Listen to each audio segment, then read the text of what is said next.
사랑으로 증명하는 신앙. 예수님의 12제자 중에 유일하게 순교하지 않고 연수를 다해 돌아가신 제자가 있습니다. 혹시 누군지 아십니까? 요한이라는 제자입니다. 요한. 기독교 전승에 따르면 그는 약 90세에서 100세까지 장수하다가 주 100년경에 사망했다고 전해집니다. 보통 요한을 가리켜서 사랑의 사도라 부르는데요.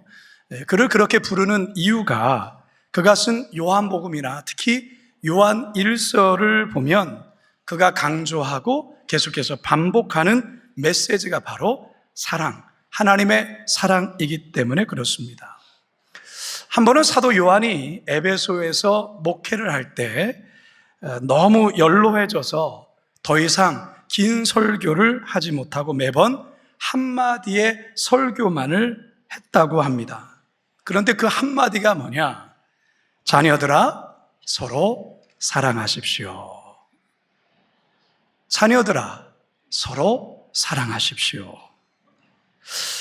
여러분, 이게 한 번, 두 번이면 은혜가 되고 괜찮은데 수십 번 계속 하면 여러분 어떨까요? 교인들이나 제자들이 짜증이 나기 시작한 거예요. 그래서 어느 날 한 제자가 요한에게 이렇게 말하죠. 요한 선생님, 왜 늘 같은 말만 하십니까? 다른 말씀은 없습니까? 그러자 요한이 이야기합니다. 서로 사랑하면 그것으로 충분합니다. 사랑하는 성도 여러분, 지금까지 우리도 사랑에 대한 설교를 꽤 많이 들었습니다. 우리가 로마서에서만도 8장에서 11장에서 그리고 12장에서 두 번이나 이 사랑에 관계된 말씀을 들었어요.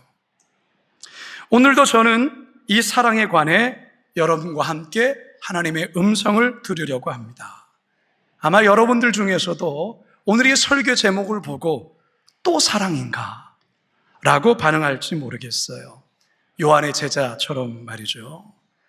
그렇다면 왜 성경은 계속해서 이 사랑을 이야기하고 또 이야기하는 걸까요?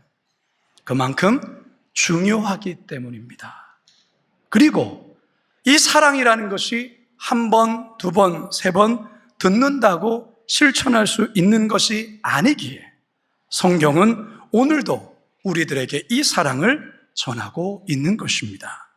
바라기는 오늘 선포되는 말씀을 통해서 하나님의 사랑에 깊이 다시금 접속되어 실천하는 사랑으로 나의 신앙을 증명하는 삶을 살겠노라 다짐하시는 우리 모두가 되기를 간절히 소망합니다. 첫 번째 따라하겠습니다. 사랑 외에는 어떤 빛도 지지 말아야 합니다. 사랑 외에는 어떤 빛도 지지 말아야 합니다. 여러분들은 살아오시면서 누군가에게 빚을 져보신 적이 있습니까? 여러분, 빚을 지면 마음이 어떨까요? 늘 빚에 대한 어떤 부담감, 그리고 쫓기는 마음이 있죠. 빚을 지면 삶이 늘 빡빡하고 마음에 여유가 없게 됩니다.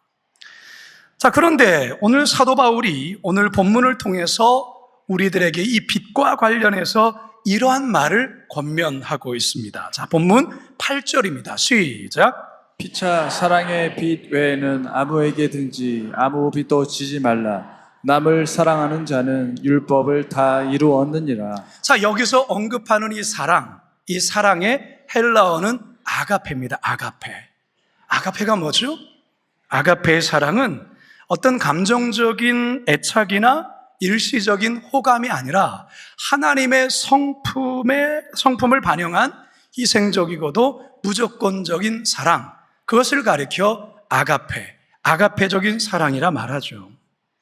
바울은 성도들에게 교회 공동체 안에서 이 아가페적 사랑 외에는 어느 누구에게도 빚을 져서는 안 된다고 권면하고 있습니다.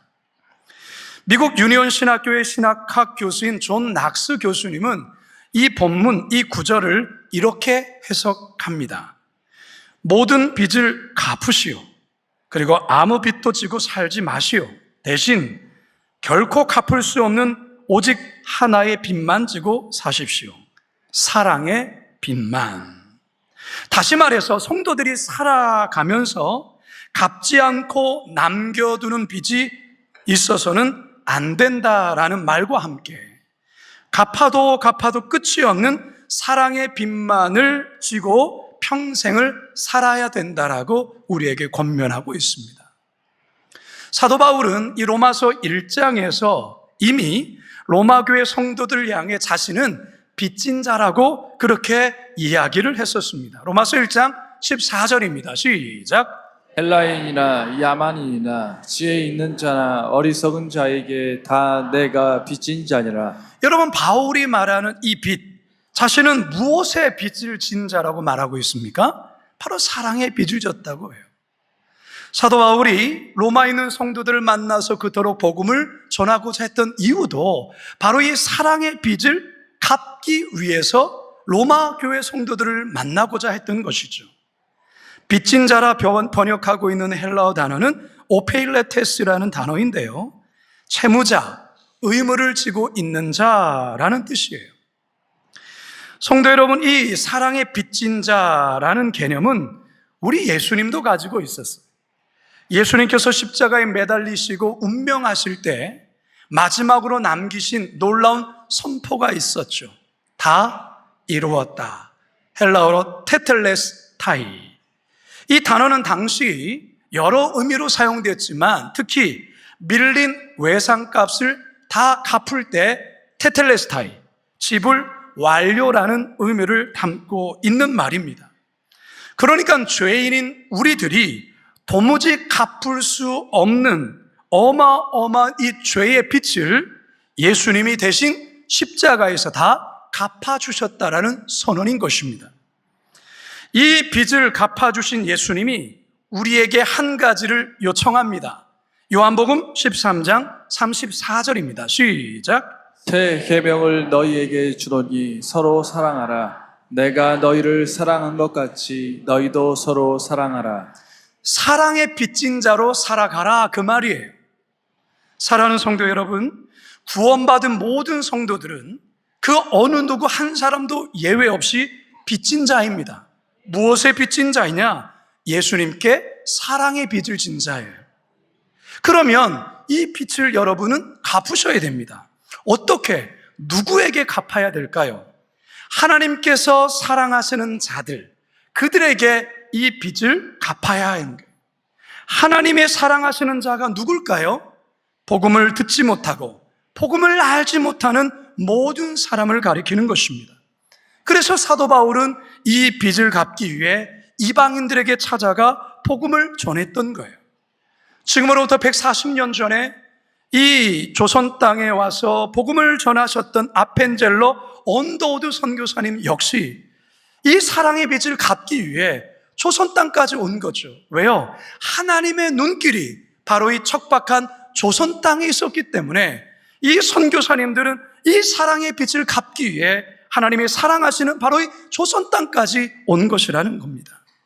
사랑하는 여러분, 바라기는 이 사랑의 빚을 평생 갚으시는 사랑의 거룩한 빚쟁이들이 다 되시길 주님의 이름으로 축원합니다.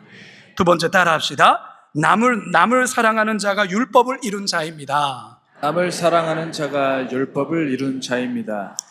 유대인들은 이 율법을 정말 생명처럼 여깁니다. 이 율법을 소유했기 때문에 자신들은 하나님께 특별히 선택받은 민족이고 그래서 구원받은 자라 그렇게 여기며 굉장한 자부심을 느끼는 자들이죠. 그런데 예수님도 그렇고 사도 바울도 그렇고 이 율법에 관해서 자꾸 뭐라고 하니까 이 유대의 종교 지도자들은 예수님이나 바울이나 율법 폐기론자로 이해를 했던 것입니다. 근데 이건 대단히 오해하는 겁니다.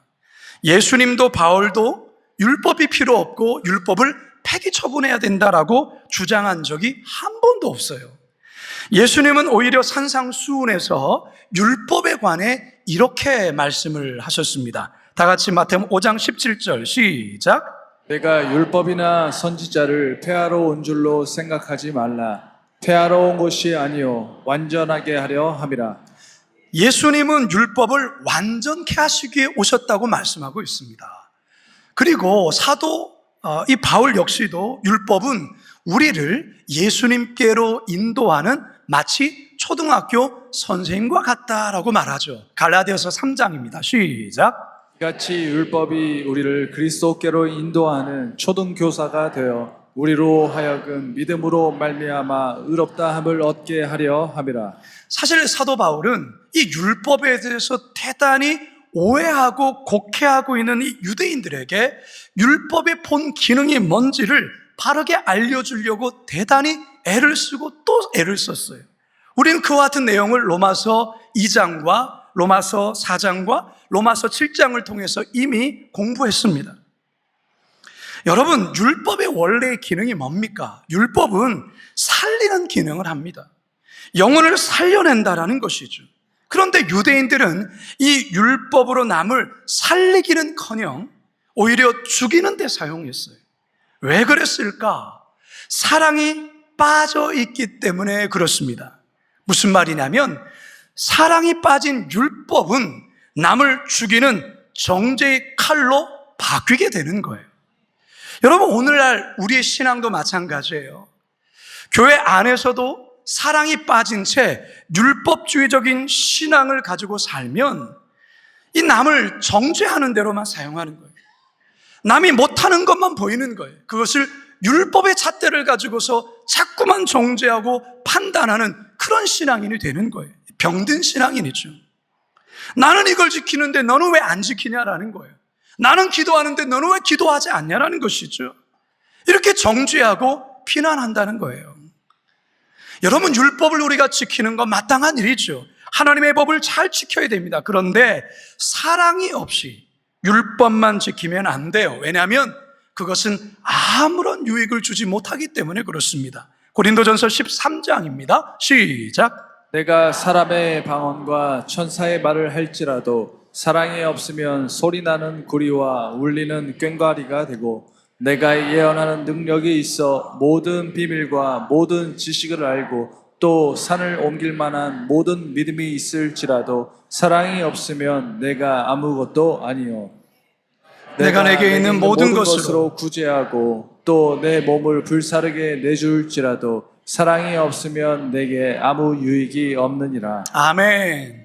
그렇기 때문에 사도 바울은 오늘 본문에서 이처럼 사랑하는 자가 율법을 다 이룬 자다라고 바울은 말하고 있어요. 자, 8절 하반절입니다. 시작. 남을 사랑하는 자는 율법을 다 이루었느니라. 어느 날 예수님께서 유대 종교 지도자들이 예수님을 공경에 빠뜨리기 위해서 간음 중에 잡힌 여인을 잡아옵니다. 그리고 예수님 앞에 이렇게 묻습니다. 선생님, 모세의 법에는, 율법에는 이 간음하다 잡힌 자는 돌로 쳐 죽이라 했는데 당신은 어떻게 하시겠습니까? 아무런 말씀도 하지 않고 땅에다 글을 쓰셨던 예수님이 긴 침묵을 깨고 일어나서 그들에게 말씀하죠. 뭐라고 말씀합니까? 너희 중에 죄 없는 자가 먼저 돌로 치라. 그러자 살기에 가득 찼던 이들이 양심의 찔림을 받고 그 들고 있던 돌을 내려놓고 한 명, 두 명 그 자리를 뜨기 시작합니다. 결국 예수님과 여인만 남죠. 예수님께서 여인에게 이러한 말씀을 하십니다. 요한복음 8장 10절 하반절과 11절 시작. 여자여, 너를 고발하던 그들이 어디 있느냐? 너를 정죄한 자가 없느냐? 대답하되 주여 없나이다. 예수께서 이르시되 나도 너를 정죄하지 아니하노니 가서 다시는 죄를 범하지 말라 하시니라. 여러분, 바리새인들은 율법을 지킨다는 명목을 갖고 있었어요. 그러나 사랑이 빠진 율법은 이 여인을 죽이는 데 사용되는 거죠. 그러나 예수님은 사랑으로 이 여인을 살려냅니다. 성도 여러분, 율법은 죽이는 게 목적이 아니에요. 살리는 데 있어요. 그런데 사랑이 없는 율법은 남을 죽여요. 여러분, 우리가 지금 예배하고 있습니다. 예배도 마찬가지예요. 하나님을 향한 사랑이 없이 드리는 예배 하나님 받지 않습니다. 하나님은 우리가 사랑으로 한 것만 기억하십니다. 여러분 잘 기억하십시오. 우리 하나님은 사랑으로 한 봉사만을 기억합니다. 우리 하나님은 사랑으로 드린 예배만을 기억하십니다. 그래서 오늘 본문은 남을 사랑하는 자가 율법을 다 이룬 자다 그렇게 말하는 거예요. 바라기는 우리 모두 사랑함으로 자신의 진짜의 신앙을 증명하시는 우리 거룩한 미 광성교회 성도들 다 되시길 간절히 소망합니다. 마지막 세 번째 따라합시다. 사랑은 이웃에게 악을 행하지 않습니다. 사랑은 이웃에게 악을 행하지 않습니다. 얼마 전 주일날 설교 중에 일제강점기 때 조선 땅에 와서 복음을 전한 2명의 일본 선교사님에 대한 이야기를 했던 적이 있습니다. 자신들을 향해 적대감을 품은 이 조선인들, 이들은 하나님의 사랑으로 그 마음에 있는 그 악한 마음, 또 적대감을 녹여내죠. 그런 내용이 이 무명이라는 영화 속에 담겨 있어요. 자, 그런데 특별히 이 노리마츠 마사야스 선교사의 아내인 사토 즈네코 사모의 삶이 참 우리의 마음에 큰 울림을 줍니다. 이 사토 즈네코 사모는 노리마츠 마사야스 선교사님과 함께 조선 땅에 오는데요. 조선 땅에 와서 우리 사람과 똑같이 한복을 입고 다닙니다. 그리고 초가집에서 삽니다. 그러면서 조선인들을 사랑하며 삶으로 복음을 전하는데요. 4명의 자녀를 낳았습니다. 그래서 조선 땅에서 이 4명의 자녀를 키우면서 일본어를 가르치지 않습니다. 한국어로 이 아이들을 가르쳐요. 근데 이 사모님이 자신의 몸은 돌보지를 않은 거예요. 결국 이 사토 사모님은 영양실조와 폐결핵으로 33살의 나이에 세상을 떠나게 됩니다. 도대체 무엇 때문에 이들이 이런 삶을 산 걸까요? 하나님을 향한 사랑의 빚진 자의 마음 때문에 그러지 않았을까요? 이 빚을 갚아야 되는데 어떻게 이 빚을 갚아야 될까? 하나님께서 사랑하는 자들에게 빚을 갚아야 되는데 하나님이 사랑하는 자가 누굴까? 당시에 일본에게 억압을 받고 있는 조선인들을 향하여 이들의 마음이 갔고 결국은 자신의 삶을 들여 조선인들을 향한 그 사랑으로 사랑의 빚을 갚은 것이죠. 여러분, 사랑이 무엇입니까? 사랑이란 구체적으로 무엇입니까? 오늘 본문에서 이렇게 설명하죠. 9절 중반절입니다. 시작. 내 이웃을 내 자신과 같이 사랑하라. 내 이웃을 내 자신, 내 몸과 같이 사랑하는 거예요. 우리가 얼마나 자신의 몸을 신경 씁니까? 조금이라도 아프면 얼마나 자신의 몸을 돌봅니까? 자신의 건강을 유지하기 위해서 얼마나 예민하게 여러분 조절하십니까? 이웃을 내 몸같이 사랑하는 자는 절대로 이웃에게 악을 행하지 않습니다. 10절 상반절입니다. 시작. 사랑은 이웃에게 악을 행하지 아니하나니. 그렇습니다. 이웃을 내 몸같이 사랑하는 자는 이웃에게 악을 행하지 않습니다. 이웃에게 악을 행하지 않는 구체적인 게 뭘까요? 고린도전서 13장에 의하면 사랑은 이웃에게 무례히 행하지 않는 거예요. 사랑은 이웃에게 성내지 않는 거예요. 사랑은 이웃에게 자기 자랑을 하지 않는 거예요. 사랑은 이웃에게 거짓말을 하지 않는 것입니다. 사랑은 내가 원하는 것을 상대에게 강요하는 것이 아니라 상대가 원하는 것을 위해 기꺼이 나를 내려놓는 거예요. 이게 사랑이에요. 그래서 사랑의 실천은 율법이 지금까지 완성하지 못했던 것을 해내는, 그래서 사랑하면 율법이 완성되는 것이라고 사도 바울은 오늘 말씀에 결론을 짓고 있는 거예요. 10절 하반절입니다. 시작. 그러므로 사랑은 율법의 완성이니라. 아멘. 여러분의 신앙이 진짜 신앙인지 가짜 신앙인지 사실 우리가 이 예배 드리는 현장에서 잘 몰라요.